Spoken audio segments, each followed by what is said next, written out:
Pero ano ko lang yun, bait ko din sila. Kaya siyempre mag-isa lang.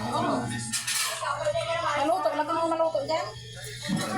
Wow, may inom na kakanin. Grabe ang busog. Ano? Hindi ka busog na. Ang ni Robert kagabi. Si Jason na gising eh.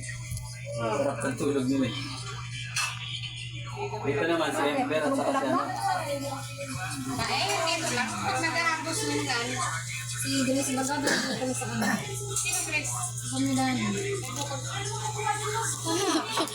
Kami dahil po mga lisit mo ang nandito. Iwan na yan kasi. Doon, sa kanila. Nabayaran mo na yung oras. Magpabulong sa Takano yung doktor niya dahil nag-opera din sa mga. Sabi ko, pumunta ka sa KMC.